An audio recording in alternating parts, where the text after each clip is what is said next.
Welcome back, everybody.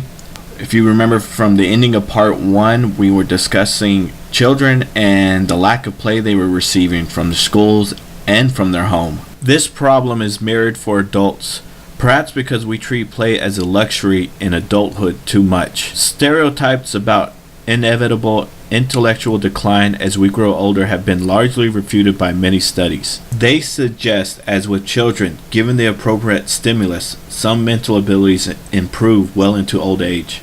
As for the role of leisure in this, there is a surprisingly large literature suggesting that older persons who engage in a variety of leisure expressions, including playing games and hobbies, actually show improvement on cognitive tests. It is good for older individuals to work on crossword puzzles. It helps to reduce their intellectual decline. Leisure's role in the physical development of adolescence is also significant. The book's definition of adolescence is the transition from childhood to adulthood, describing both the development of physical and sexual maturity as well as psychological and economic independence. With such physical and mental changes to the young body, appropriate selected active forms of leisure can help teens cope with their social and psychological awkwardness. Socially, if an adolescent is to become truly adult and not just physically mature, he or she must fit into a social world, achieve independence from parents, and establish enduring, healthy relationships with others. This means the development of autonomy is central, and social experiences provide an important context for this. For example, competitive sport participation by teens not only provides exercise for developing strength and motor control, but can also improve self-confidence and social status. Some of you are still in the late adolescent stage of adulthood. If you haven't already, I recommend you participate in rec sports or any type of recreational activity that the campus has to offer.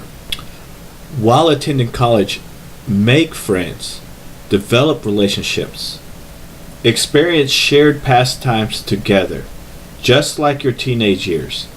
It helps your emotional development.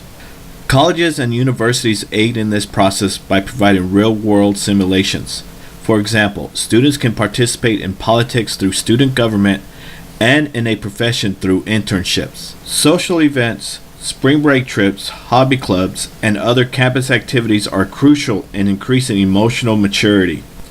There's actually a study by Ragheb and McKinney that found out when students participate in campus recreation activities, the less academic stress they experience. Now I hope you understand why I really wanted you to enjoy my geocaching activity. Now, the years from about 35 to 45 have been called the deadline decade, or the time of the midlife crisis. Some of y'all might experience a divorce, multiple career changes, or even parental loss. Leisure offers a context for coming to terms with the often struggles adults experience within themselves. We get into the 50s. Emotionally, we reevaluate ourselves and the meaning and worth of our life commitments. This includes questioning whether our pastimes are producing the fulfillment they once promised. During retirement, increased free time and sometimes money bring a life stage in which former leisure interests can be renewed, often taking on more intrinsic motivation as we do these activities for their own sake.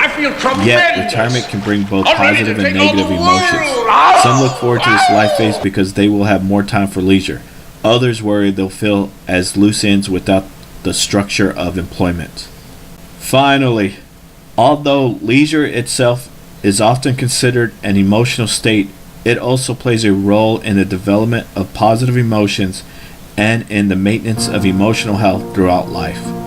The cycle of life is both certain and uncertain, constant and changing, but know that leisure is constantly helping us develop and stay healthy. Another day without your smile.